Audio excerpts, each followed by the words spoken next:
Okay, thank you everybody. My name is Merci. Sashveen. I'm the Tropical Je Infectious m'appelle Disease Sashwin, Advisor je for suis MSF conseillère France. en It's my great pleasure maladies to welcome you here tropicales to Epicentre et j'ai le Scientific plaisir Day de vous Malaria accueillir à Session, la where session some pivotal paludisme malaria de la journée research scientifique collaborations that d'Epicentre. Epicentre has been Beaucoup involved de in will travaux be de recherche presented, en collaboration as well as some avec key Epicentre notamment reflections vont être from présentés two et esteemed colleagues in deux particular that collègues are très joining us here estimés vont today from partager leurs the réflexions, Ministry of Health in Chad, who I'll dont introduce une a bit more personne du formally in just a moment. ministère de la We Santé will have the chance tchadien, for some que je vais questions as présenter usual, but please save them to the plus en end of the longueur, session, et and we'll have a gardez vos focused questions discussion. pour la fin So de cette our session. first presenter today, I would like Première to présentation introduce you to Erwan avec Erwan He Piriou. is the coordinator Il of the est lab and coordinateur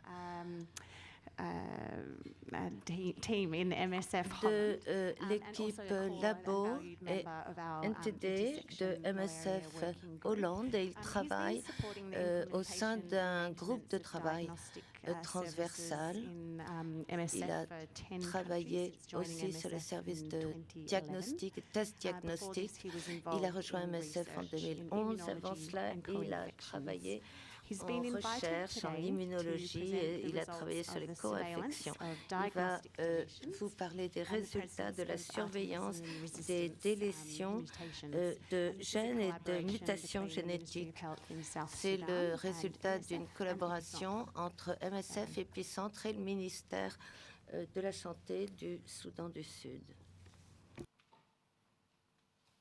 Hi everyone.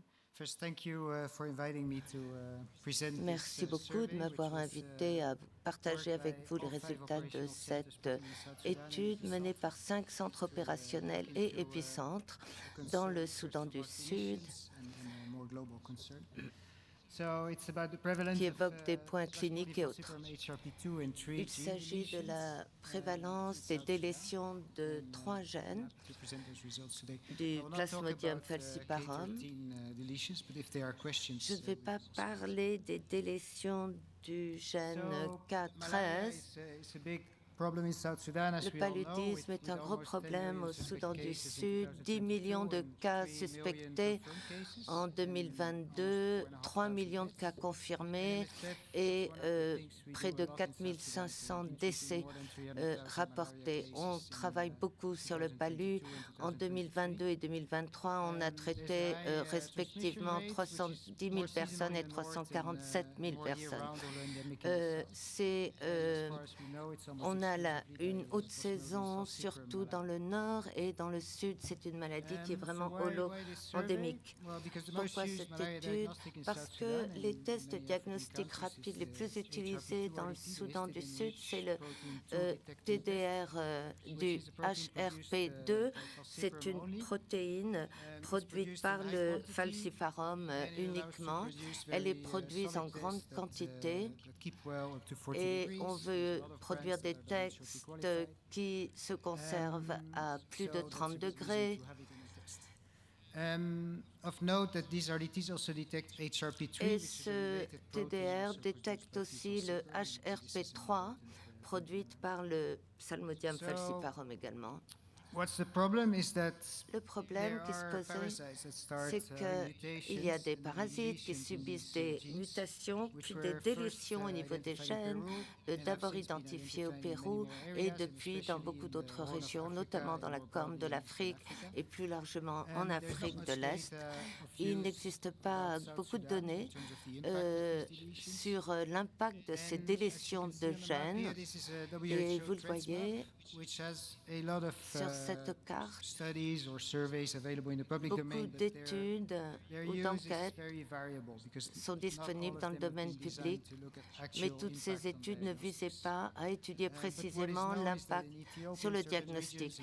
En certaines régions d'Éthiopie, de Djibouti, d'Érythrée et sans doute au Soudan aussi,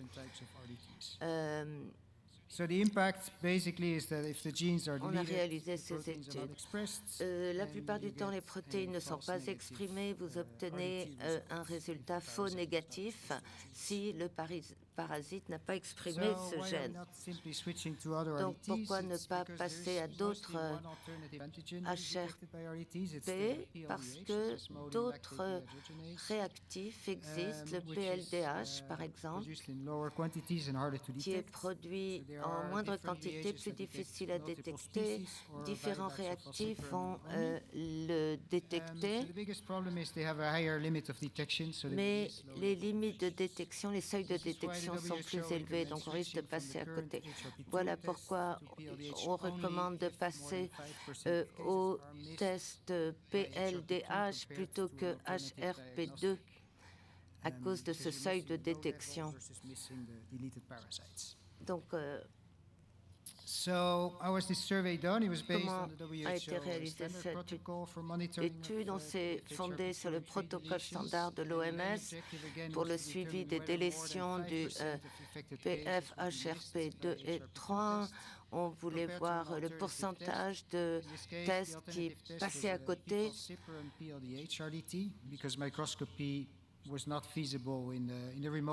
Souvent, il n'y a pas de service de laboratoire avec microscopie qui permettent de voir ça plus finement.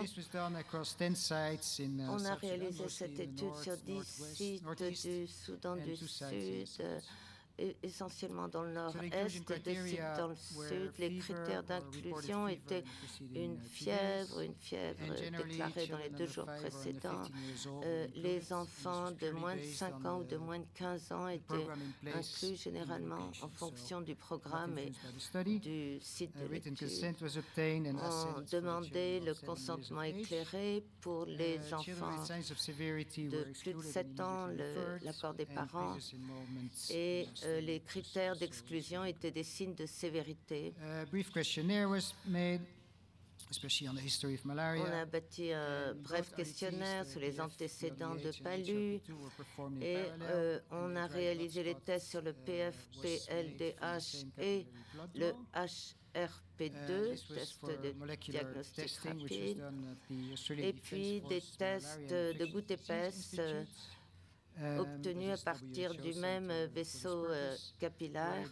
Caractérisation moléculaire a permis d'observer ces gènes HRP2, HRP3, ainsi que les gènes tubulaires. Et on a aussi étudié un sous-ensemble de tests négatifs.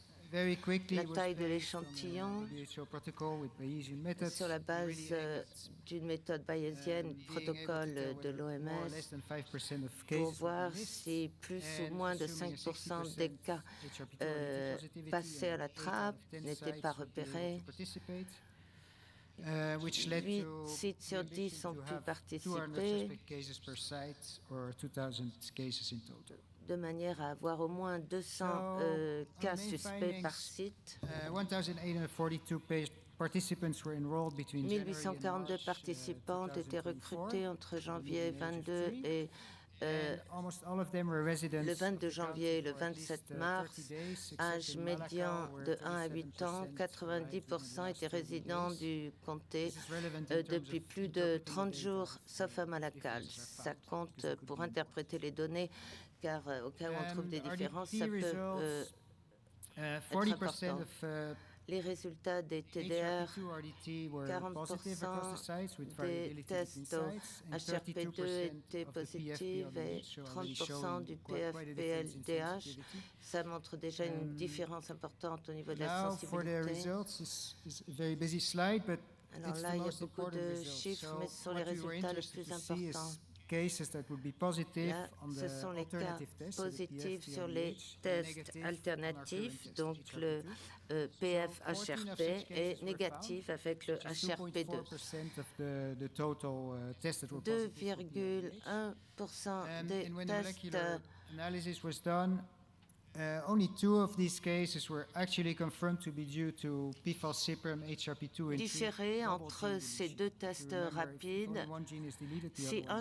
S'il y a une délétion d'un seul gène, il faut quand même examiner l'autre gène. Et on pouvait avoir des faux in summary, positifs pour les tests qui donnaient, simplify it, qui étaient négatifs pour le PF-HRP. 0.34% of the total PF-PLDH 0,34% positive tests were negative for de HRP2, l'ensemble which is des well under the 5%. tests étaient And the négatifs two pour le sites where one case was HRP2, found moins de remain also 5%, et well les under deux the 5%, sites, even if that's not les deux autres statistically sites significant. étaient inférieurs à 5%, bien que And ce of ne soit note, pas none of statistiquement the significatif. cases which were negative for Et both la plupart RDT des was tests qui found to étaient have a négatifs gene pour les deletion. deux So even in TDR this case that had, for présentaient example, des very low level délétions of, infection. de gènes. So in terms of the conclusions, luckily the deletions Conclusion, les leading to false, délétions negative conduisant HRP2 à tests des were rare résultats and well under faux the négatifs recommended cutoff. de TDR étaient And for now, rares. the current HRP2 RDT Et appear actuellement, appropriate. We le reassure our TDR clinicians, but also du this has been informing the HRP2 National semble Malaria le Control plus Program and also approprié. On peut se MSF demander aux programs. cliniciens, mais c'est ce qui semble être A recommandé limitation dans is les that programmes de there was a MSF decent geographic notamment. cover of South Les Sudan, limites, to both, on as you avait can une see, couverture géographique du Soudan du the Sud north, east, qui n'était pas and, complète. and a bit in the C'était south. surtout dans le So nord-est other et un peu areas dans le might sud. show different Donc, dans results d'autres because these régions, on are pourrait obtenir often des very résultats localized issues.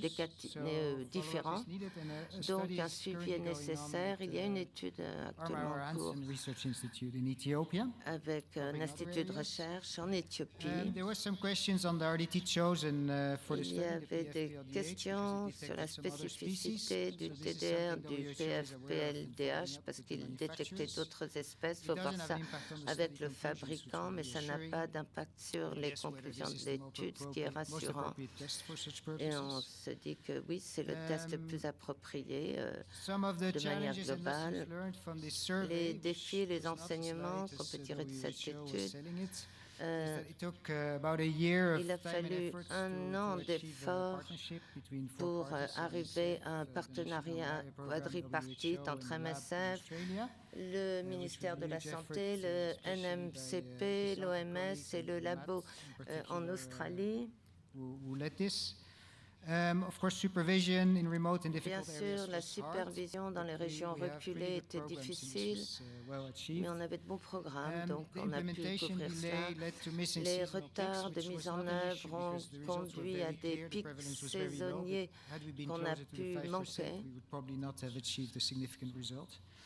And on the positive side, Et du the côté field side of positif, things was relatively easy to do. Two sur le RDTs terrain, and c'était take a facile à DDS mettre with a en dedicated œuvre person 2 was TDR et un DBS, And I'd like to thank our test de colleagues goutte épaisse. in C'était tout Australia, à fait especially faisable. Xinjiang, J'aimerais who did all the remercier testing. nos Matt, who did a collègues lot of work, en most of Australie, the work Xinjiang, to put Matt, this together. Kinchang, And Matt Jane Cunningham at WHO et was being very Jane helpful in Cunningham this de to be l'OMS very helpful in this area. nous a beaucoup Thank you. aidé.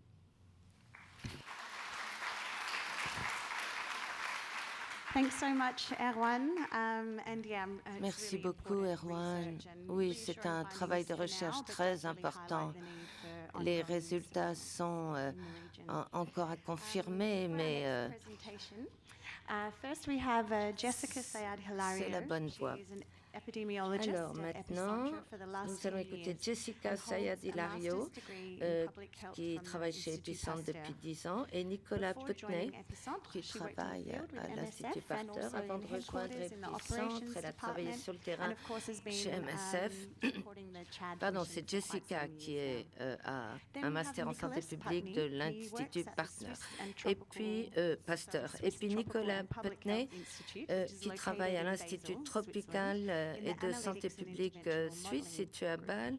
Prior Il to being travaille at Swiss sur la TPH, he had a modélisation master's, et les in méthodes statistics at the statistiques. University of Geneva. Il a obtenu And his current work is université, focusing un on master en mathematical statistique models and à statistical l'Université methods de to Genève. quantify Il the travaille impact donc of sur les malaria modèles interventions statistiques with et a particular mathématiques focus pour on identifying quantifier l'impact strategies des to really interventions maximize contre public le health benefits. paludisme, avec un accent So Jess porté and sur Nick are here l'identification de today to share with us stratégies some qui key maximisent findings les from a bénéfices pour la modeling santé study publique. using Il va routine partager malaria surveillance historical data avec from nous MSF's l'étude operations qu'il a in Moisala in réalisée the south of Chad. à Morissala, dans le data sud model has du been Tchad. developed Un to modèle assess de the données a effectiveness été of réalisé seasonal pour malaria chemo prevention in surveiller order to develop l'efficacité real de la concrete recommendations to chimioprophylaxie inform the future operational strategy saisonnière for du SNC. paludisme. Nous sommes ravis de partager avec vous les données tirées de cette modélisation des données de surveillance de routine du palu. D'abord, qu'est-ce qu'est la CPS, la chimioprophylaxie saisonnière du paludisme? Elle vise à éviter le palu chez des enfants de moins de 5 ans pendant la haute saison de pluie. On leur administre essentiellement de la pyrimétamine et de l'amodiaquine. Elle est efficace pour réduire la morbimortalité et elle est recommandée par l'OMS dans les pays à forte transmission saisonnière. Depuis 2022, c'est également recommandé dans les pays où la saison des pluies est plus longue, en adaptant les stratégies aux besoins du pays. Au Tchad, il y a un grand fardeau du palu avec plus de 890 000 cas chez les moins de 5 ans en 2024. À Moïse Salas, sud du Tchad, pendant la haute saison des pluies, on a une forte incidence, plus de 40 000 cas en moyenne chez les moins de 5 ans. Et la saison de transmission est très longue. Là, la chronologie avec l'évolution du programme à Moïsala et le nombre hebdomadaire de cas et les moments où on administre la CPS. Le programme MSF a démarré en 2010 et on a démarré la prophylaxie saisonnière en 2012 et on l'a adapté pour le district de Moïsala en 3 vagues. En 2019, on a arrêté car la saison des pluies était très longue, donc ce n'était pas une région de prédilection, mais on a repris en 2020 et en 2021, on a tenu compte de cette saison des pluies plus longue en ajoutant une 5e vague afin de mieux couvrir cette longue période de transmission. Cette vague supplémentaire a été mise en œuvre en novembre et on a démarré la chimioprophylaxie au mois de juin pour couvrir toute la saison de transmission. Et on a tout un jeu de données entre 2020 et 2023 collectées par MSF. Donc, on a modifié le moment du démarrage et de la fin de cette administration de CPS. Le nombre de cas est influencé par le moment où on administre la CPS et aussi la pluviométrie, mais il faut décider avant la saison des pluies. Il faut commencer avant la saison des pluies l'administration de la CPS. L'objectif de ce modèle est d'éclairer quelle est la meilleure stratégie à Moïsala. Et par optimal, on veut dire le nombre de cas évités sur la base des données de routine collectées entre 2020 et 2023. Sur la base des seules données disponibles, il peut être difficile de déterminer la meilleure stratégie, mais en modélisant cela, on peut répondre à certaines questions. Le modèle mécanique représente la transmission palustre. Beaucoup de facteurs influent sur la transmission, la couverture de la CPS, l'augmentation démographique, et puis la pluviométrie, les données de température qui influencent le cycle de vie des moustiques et donc la transmission. Ce modèle a été calibré sur la base des données disponibles et les nombres de cas hebdomadaires chez les moins de 5 ans. Maintenant qu'on a un modèle calibré, on peut l'utiliser pour évaluer différentes stratégies de CPS. On peut décider d'avoir 4 ou 5 vagues et démarrer cette chimioprophylaxie en juin ou en juillet. Là, les données, le nombre de cas observés, le nombre de cas compliqués de palu, et voilà les résultats du processus de calibration. En orange, vous avez les valeurs données par le modèle. Avec les intervalles de confiance. Donc, on a confiance dans ce modèle et on peut s'en servir pour répondre aux questions concernant la meilleure stratégie à adopter. Par exemple, et si on y avait de la CPS en 2019, si on n'avait pas ajouté une 5e vague en 2021, et si on avait commencé en 2003 au mois de juillet plutôt qu'au mois de juin. Alors d'abord, si on n'avait pas arrêté la CPS en 2019,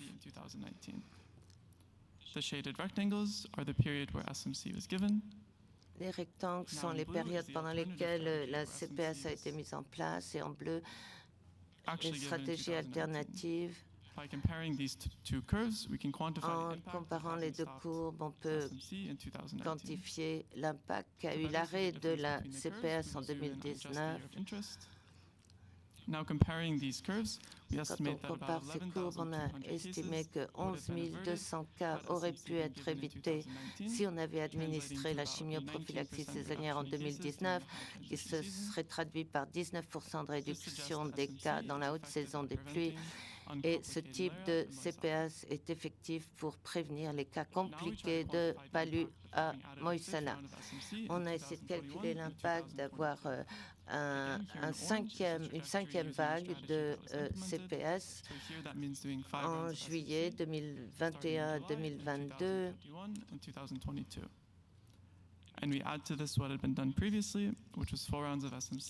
Avant, on avait 4 vagues de CPS qui démarraient en juillet. On a mesuré l'impact sur la base de la différence des deux courbes. Là, on a 2021, mais c'est similaire à ce qui s'est passé en 2022. On a estimé que il y avait 2660 cas de moins par année avec une 5e vague, plutôt que 4 seulement, qui se traduit par une réduction des cas de 6%. Et donc, une 5e vague a eu un impact pour réduire les cas non compliqués de palu. Là, on essayait de déterminer le fait qu'on démarre la 5e vague en juin plutôt qu'en juillet. Je vous laisse regarder les résultats. Là où la CPS a démarré en juillet. Here we have the number of malaria cases in 2023 on top and rainfall in the plot below. We see that by putting the first round of SMC in June instead of July. On a étudié, on a modélisé si on avait administré la 5e vague en juin et puis en juillet. De l'autre côté, en terminant en novembre.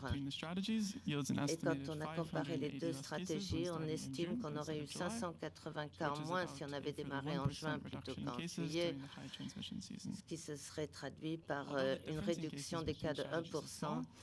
La différence est faible, mais quand même, en démarrant en juin, on pourrait réduire le pic au début de la saison de transmission.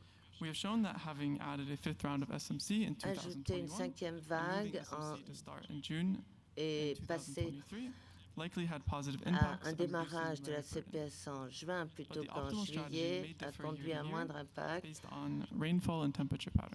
Mais ça dépend aussi de la pluviométrie. On a essayé de déterminer la stratégie optimum sur toute la période 2018-2023. On a évalué les 3 stratégies mises en œuvre, 4 vagues de CPS démarrant en juin, et puis une autre stratégie démarrant en juin et juillet.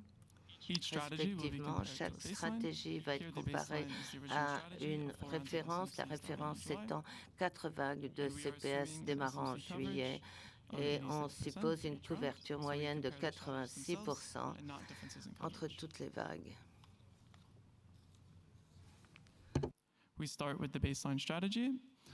Alors, la stratégie de référence, 4 vagues de CPS en démarrant en juillet. À gauche, vous avez la réduction du nombre de cas si on démarre en juillet. We now compare this Et les baseline différents résultats, on a comparé cela à 4 vagues en démarrant en juin. Peu de différence par rapport au démarrage en juillet, mais le fait d'ajouter une 5e vague a eu un impact significatif. Et quand on démarre en juin, on réduit encore plus le nombre de cas, ce qui prouve que la stratégie actuellement déployée à Moïsala, 5 vagues de CPS démarrant en juin, avait l'impact le plus fort sur la réduction du nombre de cas, donc la mortalité. Oui, donc le CPS a eu un impact important sur la charge du palu à Moïsala, mais on pourrait réduire encore plus le nombre de cas en optimisant la stratégie. Le modèle mécanistique est un outil puissant pour tester les stratégies et les éclairer. On peut tester d'autres hypothèses, comme changer les âges d'inclusion dans la chimioprophylaxie ou en ajoutant la pluviométrie, les intervalles entre les différentes vagues et les tranches d'âge. Ces recommandations pourraient évoluer en fonction de la saison des pluies et du changement climatique. Le modèle est toujours une simplification de la réalité et dans notre cas, par exemple, ça ne tient pas compte de l'hétérogénéité du district de Moïsala et les résultats de ces modèles ne valent que si les données de base sont correctes et l'incertitude des données entrées peuvent affecter les résultats de ces modèles. On va intégrer de nouvelles données dans le modèle avec les cas sévères et les décès, des données du sous-district des années précédentes et des années plus récentes. Et puis le modèle va être étendu pour intégrer le vaccin R21 qui va être mis en place pour la première fois à partir de juin 2025 et cela devrait nous aider encore plus à définir la meilleure stratégie. Nous souhaitons remercier nos collègues à MSF, N'Djamena à Paris, à N'Djamena, le PNLP et Épicentre, Clara et Anton. And I'd just like to add a thank you to Jess and Nick. Alors merci beaucoup à vous deux d'avoir présenté ces travaux de recherche vraiment importants. Je crois que c'est un très bel exemple de la façon dont ce genre de modèle peut vraiment être utile pour nos opérations. Pour la prochaine étape, nous allons switcher en français. Donc, c'est un très grand plaisir d'introduire Dr Mahamat Saleh Issaka Diar, qui est le directeur du programme national de la lutte contre le paludisme au Tchad, qui va nous présenter une vue d'ensemble de l'arsenal de lutte contre le paludisme au Tchad, dont la chimioprévention saisonnière fait partie. Il partagera aussi quelques réflexions sur la manière dont une analyse détaillée des données relatives au paludisme et à la CPS a non seulement contribué à définir les stratégies de la mise en œuvre, mais aussi à aider à garantir un financement continu pour des interventions essentielles de lutte contre le paludisme au Tchad. Dr Diar, s'il vous plaît. Merci Sakim. Bonjour à tous et merci de nous recevoir. Pour moi, c'est la première fois que je prends part aux journées scientifiques d'Épicentre, même si on travaille depuis un bon bout de temps avec l'équipe de MSF. Alors, nous, en tant que programme au niveau du Tchad, dans le cadre de la lutte contre le paludisme, on met en œuvre un peu les stratégies qui se font un petit peu partout en Afrique, surtout l'Afrique subsaharienne et les zones d'endémicité de palu, mais non seulement l'Afrique subsaharienne, mais aussi le reste des pays au niveau de l'Afrique. Le programme, comme institution, a pour charge en fait d'élaborer les directives, d'avoir sa mission d'élaborer les directives et de les faire respecter, mais également de mobiliser en fait le financement et de proposer des stratégies de lutte contre le paludisme. Et nous avons un plan stratégique qui est quinquennal. Et dans le plan, les différentes interventions qui sont ressorties, ce sont des interventions de prise en charge et de prévention. Sur les interventions de prise en charge, nous testons en fait à travers les TDR au niveau des formations sanitaires les tests, pour tester les cas de palu. la prise en charge proprement dite par les formations sanitaires, mais également la prise en charge au niveau communautaire par les agents de santé communautaires. Et également, nous intégrons certaines cliniques privées aussi à but lucratif qui quand même collectent les données. À côté, nous avons en fait les interventions de prévention, notamment la CPS est compris. La promotion de l'utilisation des moustiquaires à travers les campagnes de distribution des moustiquaires des masques qui se font chaque 3 ans. Également, en fait, la distribution des routines qui se fait chaque année pour les femmes enceintes et les enfants de moins de 5 ans. Nous faisons également, en fait, dans certaines zones, la pulvérisation intradomiciliaire, mais également le TPI pour les femmes enceintes et la CPS. Donc la CPS, nous sommes l'un des pays qui a commencé très tôt la CPS en 2013. Et nous avons évolué en faisant en fait l'extension de cette stratégie-là à plusieurs niveaux. Et lorsqu'on a commencé, en fait, c'était une stratégie quand même selon les recommandations de l'OMS, que ça soit utilisé au niveau d'une zone à transmission où la transmission n'est pas très longue. Voilà, une transmission saisonnière comme son nom l'indique. Et les zones dans lesquelles nous intervenons, le Moïsala ne faisait pas partie. Donc il y a eu cette initiative des MSF avec l'implémentation de la CPS dans Moïsala. Et donc, qui n'était pas, comme ça a été si bien dit pendant la présentation, ne respectait pas en fait certains critères, parce qu'il n'y a pas que seulement les critères de la saisonnalité des pluies, mais également en fait il y a l'aspect en fait transmission des cas. Est-ce que voilà 60% des cas sont transmis pendant cette période, ainsi de suite. La stratégie a été arrêtée en 2019, comme ça a été dit.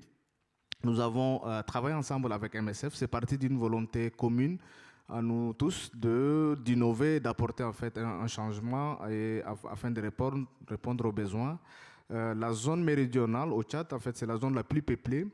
Et en termes de données, nous avons quand même 60% des cas de palud et de décès qui survenaient au niveau national et qui concernaient en fait les enfants sont rapportés par cette zone.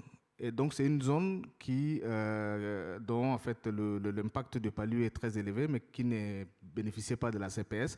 Et donc, pour nous, c'était une occasion de voir est-ce que cette stratégie ne nous permettrait pas de répondre à un besoin qui est de couvrir en fait, ces enfants qui sont les couches les plus vulnérables. Et donc, nous avons travaillé ensemble. Et donc, cette stratégie a été revue, où nous nous sommes mis ensemble pour étendre surtout en fait, le nombre de cycles afin que cette zone où la saison de pluie est très élevée en fait, qu'on puisse couvrir les enfants pendant la période de haute transmission qui va en fait, de juin jusqu'en décembre et même au-delà dans certaines années. Et d'autre part, en fait, c'est également un document de plaidoyer parce qu'on est en train de renouveler notre plan stratégique. Donc on s'est dit, en mettant en œuvre cette stratégie-là dans Moïsala, les évidences qui vont ressortir de là vont nous permettre de justifier que même si tous les critères en fait, tels que c'est défini ne sont pas retrouvés dans cette zone, on peut prouver que la période de haute transmission en fait, de palu, même dans une zone très endémique, il y a une forte saisonnalité dans la transmission. Et donc, le résultat que vous avez vu montre clairement que de juin à décembre, en fait, c'est vraiment la période où on a le pic des cas de palu. Et donc, si on met en œuvre cette stratégie pendant cette période, ça permettait vraiment de diminuer drastiquement. Et donc, cette expérience nous a permis également de faire une stratification. Donc, nous avons étendu la stratification de palu au niveau national afin de revoir même la planification de nos stratégies. Où est-ce qu'on peut faire la CPS? Parce que tout est revu avec la stratification. Où est-ce qu'on peut distribuer les moustiquaires? Où est-ce qu'on peut combiner la distribution des moustiquaires et la CPS? Où est-ce qu'on peut faire la pulvérisation et les autres stratégies? Et donc la stratification que nous avons faite nous a permis vraiment d'être très à l'aise sur la demande de financement que nous avons introduit auprès du Fonds mondial pour la période allant de 2025 à 2027. Et malheureusement, en fait, il s'est posé un problème de financement. Nous n'avons pas pu couvrir tous les districts. mais quand même nous avons réussi à revoir par priorité quels sont les districts dans lesquels on peut mettre en œuvre la CPS. Et donc nous avons rajouté d'autres districts supplémentaires qui ont en fait une périodicité de transmission plus élevée, que nous avons en fait intégré dans la stratégie. Et donc nous sommes encore en train de voir est-ce qu'on ne peut pas profiter également de la stratégie communautaire pour mettre en œuvre la CPS dans ces zones-là. Et j'avais oublié aussi de parler dans la prévention. Nous avons intégré également le vaccin que nous avons lancé en octobre, dont la directrice des vaccinations est là, elle pourra revenir là-dessus. Et donc, vraiment, cette stratégie de stratification permet maintenant, en fait, de prioriser où est-ce qu'on peut mettre en œuvre donc les différentes stratégies, et surtout dans un contexte de mobilisation des ressources difficiles, de canaliser vraiment en fait, les ressources dans les zones où on peut mettre en œuvre des activités et avoir un fort impact. Merci.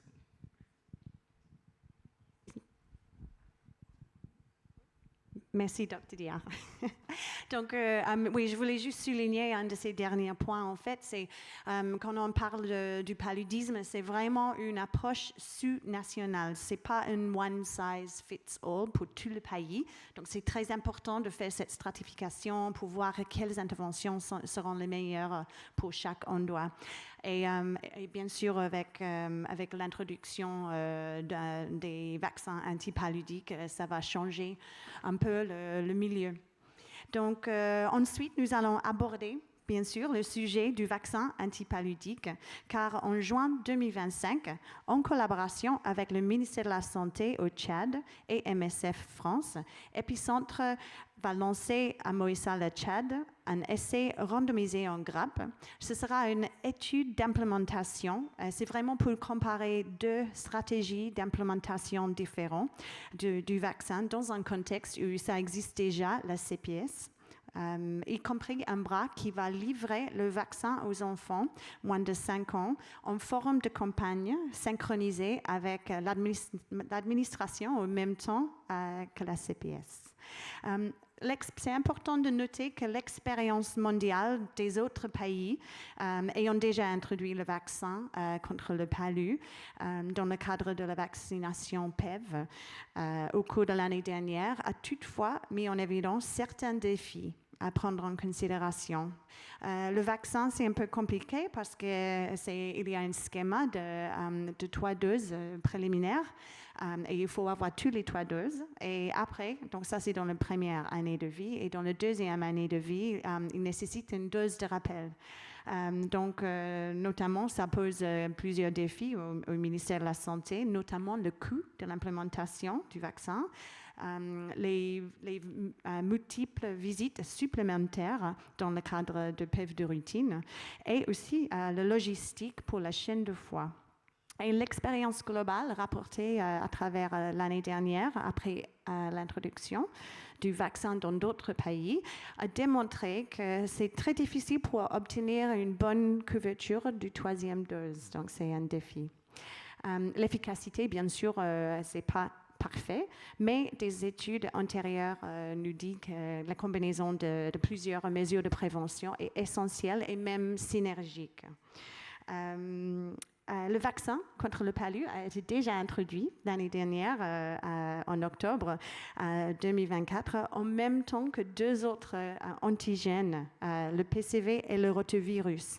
C'est une approche très ambitieuse et commandable, centrée sur l'enfant et ciblant 3 des principales causes de mortalité infantile. Donc, c'est donc un grand plaisir, un grand honneur que je vous présente aujourd'hui Dr. Antoinette Demien, la directrice de la vaccination, de la lutte contre la maladie et de la surveillance épidémiologique au Tchad.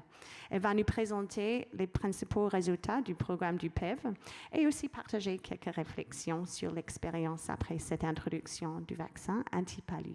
Merci. Merci, Sachin. Bonsoir à tous. C'est un plaisir d'être là aujourd'hui.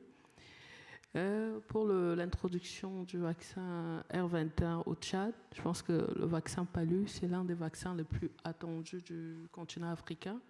Et comme elle l'a dit, le paludisme est la première cause de mortalité au Tchad, suivie de la pneumonie et de la diarrhée.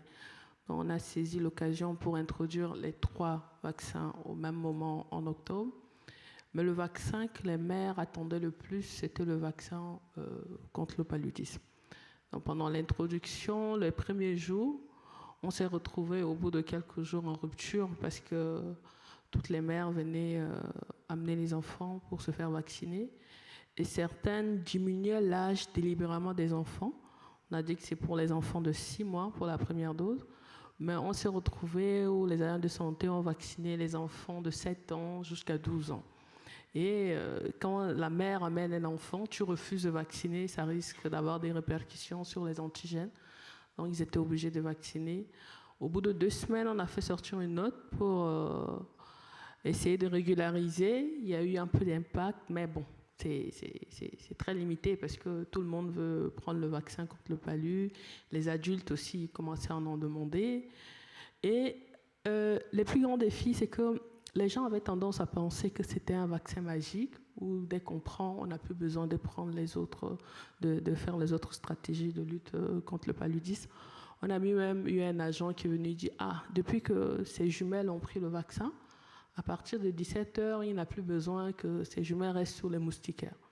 Il a pris les 2 doses, donc là, il est libéré. » On dit non, ce n'est pas que les 2 doses, il faut prendre les 4 doses combinées aux autres stratégies de lutte contre le paludisme.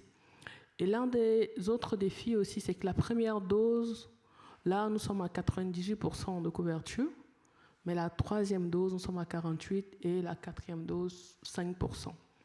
Parce qu'il faut une très bonne communication en amont pour dire que ce n'est pas que les premières et les 2e doses, mais il faut prendre les 4 doses. L'avantage aussi de cette introduction, c'est qu'on a fait une étude sur l'acceptabilité de ces vaccins parce que la 3e dose, c'est à 9 mois. Et à 9 mois, on a 5 antigènes que les enfants prennent. Donc notre inquiétude, c'est que les mères refusent parce qu'il y a plusieurs injections. Mais au contraire, le vaccin palu nous a permis de rattraper assez des enfants, en fait les sous-immuniser. Et l'étude a démontré que les mères, les consultations curatives aussi ont augmenté grâce au vaccin contre le palu. Parce que les mères amenaient les enfants pour prendre le vaccin. Et elles en profitaient aussi pour se faire consulter les enfants au lieu de faire l'automédication à la maison. Mais il y a aussi le problème de communication qui reste. Parce que la communication, les gens pensent que dès que je prends le vaccin, c'est fini. Moi, je n'ai plus besoin de me protéger contre les autres. C'est pour ça que je pense que l'idée, l'étude qu'on va faire, le lancement sera le 16 juin. Ça vient à point nommé parce qu'on va faire, ce sera 2 bras. L'autre, c'est la vaccination de routine normale. Et l'autre, c'est la chimioprophylactie plus la campagne de vaccination. Donc on attend énormément de cette étude qui va beaucoup nous orienter. L'étude sera à Moïsala et à Dembo, ces 2 districts qui ont des incidences très élevées. Et on espère que ces études vont vraiment nous orienter et peut-être qu'on va revoir les stratégies pour la vaccination contre le paludisme. Merci, Sacha. Merci, Dr. Antoinette. Et je pense que Dr. Antoinette, elle a vraiment soulevé plusieurs points très, très importants. Donc, la sensibilisation sur cette nouvelle introduction, c'est quelque chose d'essentiel, pas seulement pour la communauté, mais aussi pour les travailleurs de santé, pour qu'ils comprennent les messages. Et en plus, en fait, pour le moment, on ne sait pas exactement les meilleures stratégies. Il y a des évidences dans les contextes saisonniers pour une bonne timing de l'introduction du vaccin, mais quand on fait ça à l'échelle, il nous faut des évidences. Donc, hâte de vous présenter quelques résultats peut-être l'année prochaine sur ça. Donc, je pense qu'on a juste 2 minutes pour quelques petites questions.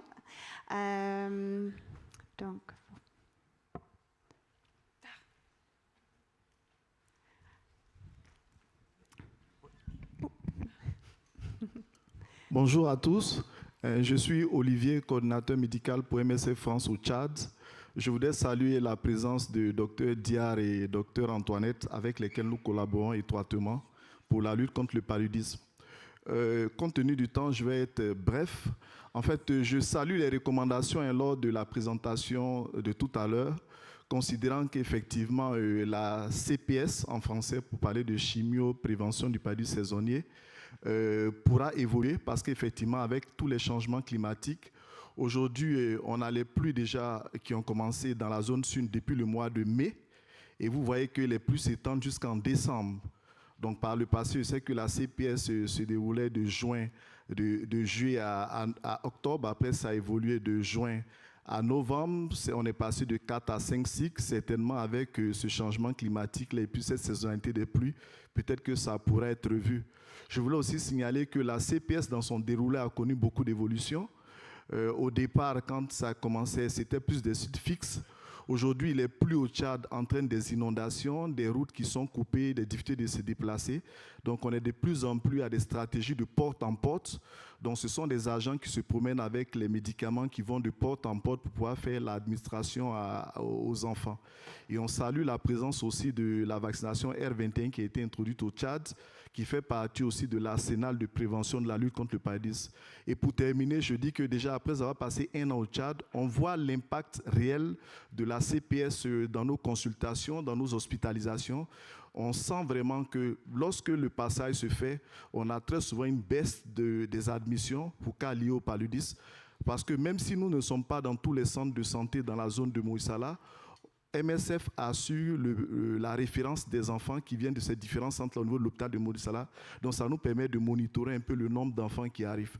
Donc ça a vraiment un impact, et comme je le dis, avec les changements climatiques et les études qui sont en train d'être faites et l'étude qui se fera bientôt en collaboration avec le ministère de la Santé, on espère que ces stratégies-là seront de plus en plus renforcées. Merci. Merci, Dr. Olivier. Peut-être, Dr. Diar, est-ce que vous voulez ajouter des retours? Parce que je sais qu'en fait, on n'a pas eu l'occasion de vraiment creuser ce sujet de chauffement climatique, mais c'est vrai que ça va compliquer les choses. Alors, la question du changement climatique, je pense que ça doit être une question obligatoire même dans la lutte contre le paludisme. On ne peut pas lutter contre le paludisme sans lutter, en fait, sans prendre en compte l'environnement dans lequel on vit. Parce que aujourd'hui, en fait, avec les inondations que nous connaissons, surtout en Afrique subsaharienne, j'ai vu également que très souvent, en fait, c'est dans les années paires que les inondations, nous les avons, parce qu'on en a eu en 2022, en plus, ensuite en 2024, ainsi de suite. Et ces inondations impactent beaucoup sur la transmission du paludisme. Ça rallonge en fait la période de haute transmission de palu parce que les pluies durent plus longtemps, mais ça joue également sur l'intensité en fait de la transmission et aussi sur l'agressivité en fait des vecteurs. Mais de plus en plus également, on a remarqué aussi l'introduction également en fait d'autres vecteurs qui sont beaucoup plus virulentes, comme agressives, je vais dire, comme le céphanzie, ainsi de suite. Et donc aujourd'hui, la lutte contre le paludisme ne peut pas se faire sans vraiment prendre en compte en fait l'aspect environnemental. Une étude sur l'impact du paludisme que nous avons faite à Niamey après les inondations, ça montre clairement que la période de haute transmission qui devait se finir en octobre, donc de juillet à octobre, on a remarqué, après les inondations de 2022, jusqu'en décembre, en fait, il y avait des gîtes larvaires qui étaient actifs et donc qui produisaient en fait, voilà, des moustiques, et ça continuait en fait, voilà, à transmettre le paludisme. Et donc, la CPS maintenant doit être revue en fonction des aspects environnementaux, et afin que ça soit efficace, il faudrait prendre en compte vraiment cette période de haute transmission qui est rallongée suite au changement climatique. Merci beaucoup. Et si je peux juste compléter aussi, c'est une hypothèse aussi avec cette étude en collaboration avec le ministère de la Santé que de faire la vaccination au début de la saison de pluie. En fait, ça pourrait aider à protéger à la fin de la saison qui nous semble depuis quelques années, ça commence à se prolonger. Donc, c'est une hypothèse, mais à travers des études comme ça, on aura un peu plus d'informations qui va vraiment nous guider sur la meilleure implémentation de ces outils ensemble contre le paludisme. Il y avait encore une question? Oui, Marilyn Bonnet, IRD. Moi, j'ai découvert récemment la CPS au Cameroun et c'est vrai que c'est une intervention qui est extrêmement bien, acceptée et promue par les programmes, les ministères de la Santé. Par contre, c'est quand même une intervention très lourde qui mobilise toutes les ressources un peu de santé sur une période de 4 mois avec un engagement communautaire, sensibilisation, logistique énorme. Et c'est vrai qu'il y a aussi ce contexte un peu international de la baisse des financements, et notamment avec la Presidential Malaria Initiative, le Fonds mondial, il y a eu énormément. Au Cameroun, par exemple, ils ont failli ne pas être financés pour la CPS de 2025, et grâce à une fondation américaine, a repris, mais les financements américains avaient complètement stoppé la CPS. Donc ma question, elle est plutôt sur, est-ce qu'il y a un petit peu des options, alors de simplification, je ne sais pas, mais en tout cas avec toutes ces analyses de modélisation, de travailler aussi sur peut-être des stratégies qui coûtent moins cher ou plus simples, ou je ne sais pas, qui permettraient justement d'assurer un peu la pérennité de ces interventions de prévention qui sont les premières coupées dans la suppression des financements internationaux qui ne sont pas qu'américains, entre guillemets. L'AFD, c'est 40% de coupe de financement, il faut le dire. Donc voilà, je mets un petit pavé dans la mare, mais je pense qu'il faut être un peu réaliste, au-delà de ce que fait MSF. Oui, merci beaucoup pour cette question. Et encore une fois, on n'aurait pas vraiment la possibilité d'aborder ce sujet en détail, mais c'est vrai, dans ce contexte d'un financement qui devient de plus en plus contrainte, c'est le moment pour vraiment les intégrations. Et pour le PALU, ça a toujours été le cas, mais c'est vraiment le moment maintenant pour savoir comment on peut faire ça. Déjà, peut-être Dr. Diak peut compléter. Oui, moi je prends la question. Pendant longtemps, en tout cas, nous on n'est pas PMI. Le Tchad n'est pas PMI depuis plusieurs années déjà. Et on disait, malheureusement, on n'est pas PMI. Aujourd'hui, avec ce qui se passe, on dit plutôt heureusement qu'on n'est pas PMI, parce qu'il y a beaucoup de pays qui comptaient énormément sur ces financements-là, un peu comme l'image du Burkina, du Togo et d'autres pays, qui sont aujourd'hui privés en fait de plusieurs millions donc de financements qui servaient à implémenter la CPS. Aujourd'hui, il faut trouver en fait des financements afin de répondre à cette question. Et nous, en tant que pays, généralement, on parle de la question des pérennités, donc des investissements, tout ça. J'ai vu aussi que les campagnes, en fait, quand on fait des campagnes de vaccination, c'est pas lourd. Mais curieusement, quand c'est pour le PALU, comme la CPS et tout ça, ça devient lourd. On est en train de voir, comme je le disais tout à l'heure, on veut expérimenter en fait la chimioprévention de paludisme saisonnier communautaire en pilote. Donc on va commencer en 2026.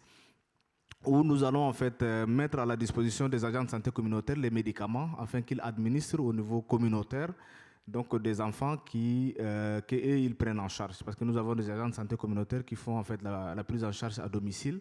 Et donc on a dit pendant une période, on va rajouter une charge supplémentaire à ces agents-là. On leur met à disposition les intrants et c'est eux-mêmes qui vont maintenant administrer aux enfants de moins de 5 ans et de faire remonter les données. Et donc ça, c'est une stratégie pilote qu'on veut expérimenter avec le financement du Fonds mondial et de voir un peu vraiment est-ce que ça va jouer sur la couverture de la stratégie ou pas. Et donc cette pilote va nous permettre maintenant en fait d'avoir en fait les évidences, et si les évidences sont dans le sens où nous voulons, c'est-à-dire assurer une couverture des enfants, pourquoi ne pas ramener cette stratégie-là qui a duré trop longtemps là, en routine. Et donc ça permettrait maintenant de gagner en fait en temps et aussi en ressources financières. Merci. Et j'ai une question. Oui, j'ai une petite question. Alors Delphine Sauvageau, épidémiologiste.